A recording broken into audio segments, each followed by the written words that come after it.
വിസ്തരിക്കുന്നില്ല. ശക്തിപ്പെടാൻ ഒന്ന് കർത്താവ് പറഞ്ഞു പോയല്ലോ, നിങ്ങളെ ശക്തി ലഭിച്ചിട്ട് വേണം സാക്ഷികളാകാൻ. അപ്പം ശക്തി ലഭിക്കണമെങ്കിൽ ഒന്ന് ഒരുമനപ്പെട്ട് കൂടണം. ഇരിക്കുന്നവരെല്ലാം ഏകാത്മാവിൽ ഐക്യമത്യപ്പെട്ട് നിന്നെങ്കിൽ ശക്തി കിട്ടൂ. വിഘടിച്ചിരുന്നാൽ ഞാൻ എപ്പോഴും പറയുന്ന ഒന്നുകൂടെ പറയാം. ഇപ്പം ഈ ലോക്കൽ സഭയിലാണെങ്കിലും സെൻറ്ററിലാണെങ്കിലും ജനറലാണെങ്കിലും എല്ലാം മിക്ക ഇടങ്ങളിലും വിഘടിച്ചായിരിക്കുന്നത്. കാണുമ്പോൾ ഇങ്ങനെ ചിരിക്കും. അത് ചിരിക്ക് അസ്ഥയില്ലാഞ്ഞിട്ടാണ്. കാരണം തമ്പുരാൻ ഇത് അസ്ഥി വെക്കുകയായിരുന്നേ ചിരിക്കാൻ വലിയ തമ്പുരാന് പറയാൻ താല്പര്യമില്ലല്ലോ ഇങ്ങനെ കാണിക്കുമെന്ന്. അതിനാ ദൈവം അസ്ഥി വെക്കാതെ ഇങ്ങോട്ട് ഓരോന്നിനെ വിട്ടത്. അതല്ലേ അടുത്തിരിക്കുന്ന പുള്ളിയോട് താല്പര്യമില്ലേല് അത് ദൈവത്തിൻ്റെ സർവജ്ഞാനത്തിൽപ്പെട്ടതാണ്. വിഘടിച്ചായിരിക്കുന്നത് അതെങ്ങനെയാണെന്ന് ചോദിച്ചാൽ ഒരു ചെറിയ ഉദാഹരണം നിങ്ങൾക്ക് പ്രായമുള്ളവർക്ക് നന്നായിട്ട് അറിയാം, കിഴക്കൻ നാട്ടുകാർക്ക് പെട്ടെന്നറിയാം. പണ്ടൊക്കെ തൊട്ടി കിണറ്റി പോയാൽ എടുക്കാനൊരു ഉപകരണമുണ്ട്, പാതാളക്കരണ്ടി. നിങ്ങളെല്ലാം അത് കണ്ടിട്ടുള്ളതാ, പാതാളക്കരണ്ടി. കണ്ടിട്ടുള്ളവർ ഞാൻ പറയണ്ടല്ലോ. ഇങ്ങനെ ഇരിക്കുന്നത് മുഴുവൻ അങ്ങോട്ടും ഇങ്ങോട്ടും എല്ലാം കൊളുത്ത് ഉടക്കുക. പാതാളക്കരണ്ടി മുഴുവൻ കൊളുത്ത് ഉടക്കുക.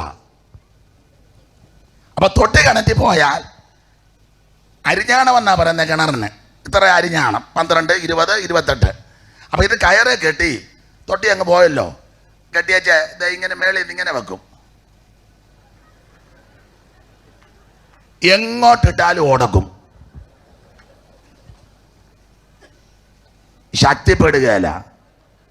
ശക്തിപ്പെടണമെങ്കിൽ ഒന്ന് ഐക്യമത്യപ്പെട്ട് നിൽക്കണം. 2 ഒന്നിച്ചിരുന്ന് പ്രാർത്ഥിക്കണം. ഞാൻ വിവരിക്കുന്നില്ല.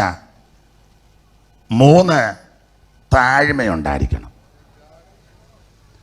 താഴ്മയ്ക്ക് ഏറ്റവും വലിയ ദൃഷ്ടാന്തം നമ്മുടെ കർത്താവ് കാണിച്ചല്ലോ. പാദം കെടുക്കുന്ന ശുശ്രൂഷ താഴ്മയ്ക്ക് പ്രതീകമാണ്. ശിഷ്യന്മാരുടെ ഇടയിൽ ഒരു ചിന്താഗതിയുണ്ട്, ആരാ വലിയവൻ, ആരാ വലിയവൻ. പീറ്റർക്ക് ഒരു ചിന്തയുണ്ട്, ഞാനാ വലിയവൻ, കാരണം താക്കോൽ എൻ്റെ കയ്യിലാണ്. കർത്താവ് പറഞ്ഞല്ലോ സ്വർഗരാജ്യത്തിൻ്റെ. അപ്പൊ പുള്ളി കൺവെൻഷൻ വരുമ്പോൾ ഇടയ്ക്കിടയ്ക്ക് താക്കോല് കറക്കും. അപ്പൊ മറ്റുള്ളവർക്കൊരു മനോഭാരം, പുള്ളിയുടെ ഈ താക്കോല് കൊടുത്തോണ്ടാണല്ലോ.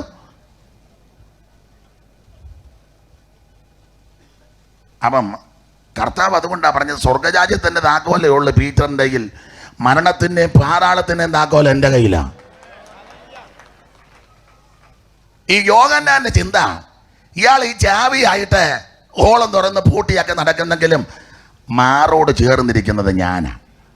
സീക്രട്ട് കാര്യമല്ല, ഓവർസിയർ എന്നോടാ. അതുകൊണ്ട് ഓവർസിയുടെ പുറകെ ഇങ്ങനെ പമ്മി എവിടെ പോയാലും വിടുകയല്ല. എപ്പോൾ നോക്കിയാലും പുള്ളിയുടെ വണ്ടിക്കകത്ത് കാണും. സമയം എടുക്കുന്നില്ലെന്ന് ഓർത്തരാ, 2 എടുത്തിട്ടേ ഉള്ളൂ. ജോൺ തോമസ് പാസ്റ്റർക്ക് ഞാൻ തരാം.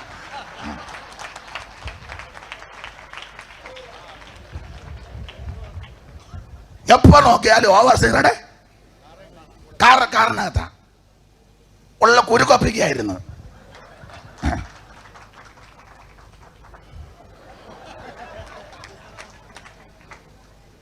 അപ്പൊ യോഹന്നാന്റെ ചിന്ത, ഇയാളെ ചാവിയായിട്ട് നടക്കുന്നെങ്കിലും മാറോട് ചേർന്നിരിക്കുന്ന ഞാനാ. പേഴ്സണലി വിഷയങ്ങളല്ല എന്നോട് ചോദിക്കാതെ യേശു ഒന്നും. അന്നേരം അപ്പുറം ഇരിപ്പുണ്ട് ട്രഷാറ് യൂദ. യവന്മാരെല്ലാം ചാവിയായിട്ട് കറങ്ങിയാലും മാറോട് ചേർന്നിരുന്നാലും ഞാനില്ലാതെ. ഇവൻ ഇടയ്ക്കിടയ്ക്ക് സ്വോത്ര കാഴ്ച അടിച്ചു മാറ്റുന്നുമുണ്ട്. എടാ, ദൈവസഭയുടെ കാശ് മോട്ടിച്ചാൽ അടിച്ച് നിന്റെ അണ്ടം ദൈവം കയറും.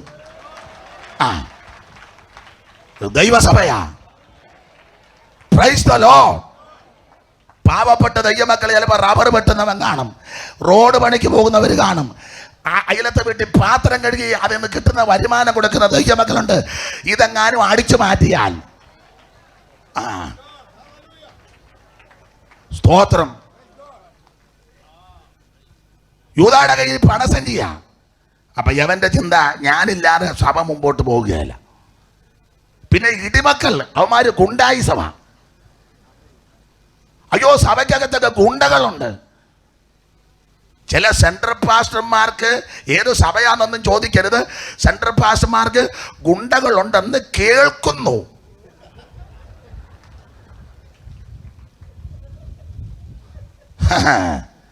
ഇത് ഗുണ്ടായിസമല്ല. ഇതിനകത്ത് പ്രാർത്ഥിക്കുന്നവരെഴുന്നേക്കണം, ഇതിനകത്ത് ആരാധിക്കുന്നവരെഴുന്നേക്കണം, ഇതിനകത്ത് സ്തോത്രം പറയുന്നവരെഴുന്നേക്കണം. ദൈവസഭയ്ക്ക് ഗുണ്ടകളെയല്ല ആവശ്യം, ദൈവസഭയ്ക്ക് പ്രാർത്ഥിക്കുന്നവരെ ആവശ്യം, ആരാധിക്കുന്നവരെ ആവശ്യം, സ്തോത്രം ചെയ്യുന്നവരെ ആവശ്യം. ഞാൻ ദീർഘമാക്കുന്നില്ല. താഴ്മയ്ക്ക് ഏറ്റവും വലിയ പ്രതീക യേശു. അപ്പൊ ഇവർക്ക് ഈ ചിന്താഗതി ഉള്ളത് കൊണ്ട് കർത്താവ് ബക്കറ്റും, എൻ്റെ ഭാഷയെ പറയാം, ബക്കറ്റും തോർത്തും എല്ലാം വെച്ച് 12 എണ്ണം നിരന്നിരിക്കുക. യേശു പറഞ്ഞ് കാല് കഴുകിയേക്കാൻ പറഞ്ഞേച്ച് അങ്ങോട്ട് മാറി. ഒറ്റയൊരുത്തനും കഴുകുന്നില്ല. പീറ്റർ കണ്ണടച്ച് കാലം നീട്ടിയിരിക്കുക. അന്ത്രോസ് വന്ന് കഴുകുമെന്ന് പറഞ്ഞ്, കാരണം താക്കോല് പുള്ളിയുടെ ഇല്ല. അപ്പം അപ്പറെ യൂതായിരിക്കുക, കാശൻ്റെ ഇല്ല, മറ്റോ വന്ന് കഴുകട്ടെന്ന്. ആരും കഴുകുന്നില്ല. അങ്ങനെ കഴുകാതിരുന്നപ്പോഴാ യേശു ഒന്ന് വന്ന് പീറ്ററിൻ്റെ കാലിലോട്ട് വെള്ളം ഒഴിച്ചു. കണ്ണടച്ചിരിക്കുന്നതുകൊണ്ട് നേരിയ തണുപ്പ്.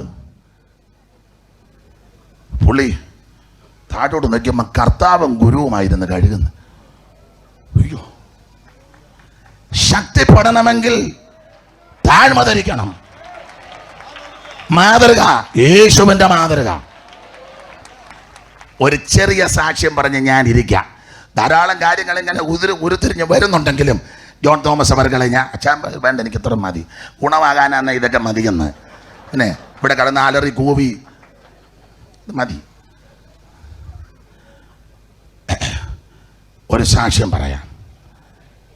കാല് കഴുകുന്നതിനോട് ബന്ധപ്പെട്ട നടന്നൊരു സംഭവം. നമ്മൾ സാധാരണ പാടുന്നൊരു പാട്ടുണ്ട്, തേടി വന്നോ ദോഷിയാം എന്നെയും. ആ പാട്ട് എഴുതിയത് EV വർഗീസ്. ഞാനത് സംഗീത സന്ധ്യയെ പറഞ്ഞത്. EV വർഗീസിൻ്റെ അനുജൻ ഡാനിയേൽ കുട്ടി എന്ന് പറയുന്ന കർത്തൃദാസൻ, അതൊക്കെ TPM ഒരു വേലക്കാരനാണ്, പത്തനാപുരത്തെ ഈട്ടിവള. അതാണ് EV വർഗീസ്. സന്ദർഭമൊന്നും ഞാൻ പറയുന്നില്ല. അദ്ദേഹം സിലോൺ പെന്തിക്കോസിലെ വേലക്കാരനാണ്. അദ്ദേഹം ഒരിക്കൽ അന്ന് അടയാറില്ല അവരുടെ ട്രെയിനിങ്. അടയാറില്ല, എല്ലാവരും ശ്രദ്ധിച്ച് കേൾക്കണം കേട്ടോ, ഇതൊരു വിടുതലിൻ്റെ സാക്ഷ്യമാണ്. അപ്പൊ ഈട്ടിവല് ഇദ്ദേഹം അടയാറിലെ ശുശ്രൂഷ കഴിഞ്ഞ് ആദ്യത്തെ അപ്പോയിൻമെന്റ് ആന്ധ്രയിലാണ്, വിജയവാഡ ശുശ്രൂഷയ്ക്ക് ചെല്ലുന്ന ഒരു ഡിസംബർ 31 രാവിലെ അങ്ങോട്ട് ട്രാൻസ്ഫർ ആയി ചെന്നു. അന്ന് രാത്രി മുടിരാത്രി പ്രാർത്ഥനയാ, ആണ്ട് തീരുകല്ലേ. EV ദാനിയേൽ കുട്ടി എന്ന് പറഞ്ഞ് കർത്തദാസൻ അവിടെ ചെന്നപ്പോൾ സെൻറ്റർ മദറുണ്ട്, വേറെ സിസ്റ്റേഴ്സ് ഉണ്ട്, ചെറിയ വേലക്കാരുമുണ്ട്. ഇദ്ദേഹം അതിൻ്റെ ചുമതലയ്ക്ക് അങ്ങോട്ട് ചെല്ലുന്നു. അപ്പോൾ അവരുടെ രീതി അനുസരിച്ച് ഡിസംബർ 31 തിരുമേശയും പാദം കഴുകലും ശുശ്രൂഷയൊക്കെ ഉണ്ട്. ദാനിയേൽ കുട്ടി അവിടെ ചെന്നപ്പോൾ പാദം കഴുകുന്ന ശുശ്രൂഷയ്ക്കുള്ള ക്രമീകരണമില്ല. അപ്പോൾ ഈ ദൈവദാസൻ മദറിനോട് ചോദിച്ചു, സീനിയർ മദറാ, മദറെ ഇവിടെ പാദം കഴുകുന്ന ശുശ്രൂഷ ഇല്ലയോ? ഇല്ല. പിന്നെ 1-2 പേരോട് ചോദിച്ചു, ഇവിടെ ഇല്ലെന്ന്, ഇല്ല. കാര്യമെന്നാ? അതില്ല. അങ്ങനെ അങ്ങ് പറഞ്ഞു. അപ്പോൾ പുള്ളിക്ക് സാധാരണ അവരുടെ സഭയിൽ പാദം കഴുകലുണ്ട് ഡിസംബർ 31, ഇതില്ല. പലരോടും ചോദിച്ചിട്ട് ആരും ഇല്ല എന്ന് പറഞ്ഞ കുഴപ്പി. അദ്ദേഹത്തിന് അങ്ങ് പ്രയാസമായി, ഇതെന്താ അങ്ങനെ? അപ്പോൾ ഒരു സഹോദരൻ വന്ന് പറഞ്ഞു, പാസ്റ്ററെ 2 കൊല്ലം മുമ്പ് വരെ പാദം കഴുകുന്ന ശുശ്രൂഷ ഇവിടെ ഉണ്ടായിരുന്നു. 2 കൊല്ലം മുമ്പ് അത് നിർത്തി. കാരണം പാസ്റ്റർക്ക് ഇന്ന് രാത്രി കാണാം, ബായിക്കിലെ കസാര കിട്ടിയിരിക്കുന്നതിൽ ഏറ്റവും ഫ്രണ്ടിലിരിക്കുന്ന ഒരാൾ കാണാം, വെള്ള പാൻറ്റും വെള്ള ഷർട്ടും സോക്സും ഒക്കെ ഇട്ട് വന്നിരിക്കുന്ന ഒരാളെ കാണാം. അദ്ദേഹം ഉള്ളത് കൊണ്ടാണ് കാല് കഴുകാത്തത്. അതെന്താ? അതിന് പറഞ്ഞു, അദ്ദേഹത്തിൻ്റെ സോക്സ് ഇട്ടേക്കുന്ന കാല് 2 കുഷ്ഠമാണ്, കുഷ്ഠരോഗമാണ്. അപ്പം പാദം കഴുകുമ്പം അടുത്തിരിക്കുന്ന ആൾ കഴുകണ്ടേ, 2 കാലും കുഷ്ഠമാണ്. അപ്പം അത് ഇടർച്ച വരാതിരിക്കാൻ നേരത്തെ ഇരുന്ന പാസ്റ്റർ ആ ശുശ്രൂഷ അങ്ങ് നിർത്തി. കാരണം പാദം കഴുകുന്ന സമയമാകുമ്പോൾ അടുത്തടുത്തിരിക്കുന്നവര് കഴുകേണ്ടത്, അപ്പം അടുത്തിരിക്കുന്നവന് പണി കിട്ടും. അതുകൊണ്ട് അത് പ്രശ്നമായതുകൊണ്ട് പറഞ്ഞ് വേണ്ടാന്ന് പറഞ്ഞ് ശുശ്രൂഷ നിർത്തി. ഓ, അതാ കാര്യമല്ലേ? ആട്ടെ, ഒന്നും വേണ്ടിയില്ല. വൈകിട്ടത്തെ യോഗം തുടങ്ങി. ശുശ്രൂഷ അങ്ങനെ മുറയ്ക്ക് പോയി. സങ്കീർത്തനമൊക്കെ കഴിഞ്ഞപ്പോൾ ദാനിയേൽ കുട്ടി എഴുന്നേറ്റ് പറഞ്ഞു, ഇനി അടുത്തത് പാദം കഴുകുന്ന ശുശ്രൂഷയാണ്. മദറും പരിഭ്രമിച്ചു. ചോദിക്കാതല്ലേ, ആരും അറിഞ്ഞില്ല. അപ്പം അടുത്തിരിക്കുന്നവർ പറഞ്ഞ പുള്ളിക്ക് പണി കിട്ടി, കാരണം കുഷ്ഠരോഗിയുടെ അടുത്തിരിക്കുക, കിട്ടി. പാദം കഴുകുന്ന ശുശ്രൂഷയാ. പാട്ടെടുത്തിട്ടേച്ച് ഇദ്ദേഹം നേരത്തെ കരുതി വെച്ചു. അദ്ദേഹത്തിൻ്റെ മുറിയിൽ ബക്കറ്റും വെള്ളവും. അദ്ദേഹം നടന്നു ചെന്ന് ബക്കറ്റും വെള്ളം കൊടുത്ത് നേരെ ഈ പാസ്റ്റർ നേരെ ആ കുഷ്ഠരോഗിയായ മനുഷ്യൻ്റെ അടുക്ക ചെന്ന് മുട്ടയെ കുത്തിയിരുന്ന് സോക്സ് ഊരി ആ കുഷ്ഠരോഗത്തിൻ്റെ കാല് രണ്ടും കഴുകി. ശക്തിപ്പെടണമെങ്കിൽ ഇതൊക്കെ ചെയ്യണമെന്നായി പറഞ്ഞത്. കുഷ്ഠരോഗിയുടെ കാല് കഴുകി, സോക്സ് ഇട്ടു.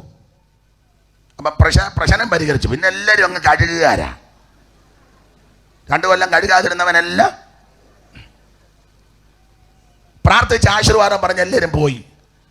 ദാനിയേൽ കുട്ടി പാസ്റ്റർ വിശ്രമിച്ചു. അതിരാവിലെ ഒരു മനുഷ്യൻ സൈക്കിൾ ചവിട്ടി സ്പീഡിൽ പെയ്ത്തോമിലോട്ട് വരുന്നു. ദാനിയേൽ കുട്ടി വേദപുസ്തകം വായിച്ചുകൊണ്ടിരിക്കുക വാതുക്കൽ. ആ മനുഷ്യൻ അടുത്ത് വന്നപ്പോൾ മനുഷ്യരായ കുഷ്ഠരോഗിയാണ്. അതൊക്കെ സന്തോഷിച്ച് ഇങ്ങോട്ട് വന്ന ഉടനെ ഓടി വന്ന് ദാനിയേൽ കുട്ടിയെ കെട്ടിപ്പിടിച്ച് ചുംബനം ചെയ്തു പറഞ്ഞു, പാസ്റ്റർ ആമൻ സ്തോത്രം, പാസ്റ്ററിന്റെ കാല് കഴുകിയില്ലയോ? അതെ, ഇന്നലെ രാത്രി എൻ്റെ കുഷ്ഠം മാറി. സോക്സൂര് കാണിച്ചു. ഒരു ചെറിയ ബാലന്റെ ദേഹം പോലായ കാല്. അതാ ദൈവകൃപ. ഇന്ന് പകൽ ശക്തിപ്പെട്ടോണം. താഴ്മയോടെ, വിനയത്തോടെ, ഏകാഗ്രതയോടെ ഒരുമനപ്പെട്ടിരിക്കുന്നെങ്കിൽ ദൈവശക്തി ഇന്ന് പകൽ വ്യാപരിക്കട്ടെ. ക്രിസ്തുവേശുവിന്റെ കൃപയിൽ ശക്തിപ്പെടാം. കരമുയർത്തി ദൈവത്തെ സ്തുതിക്കാം.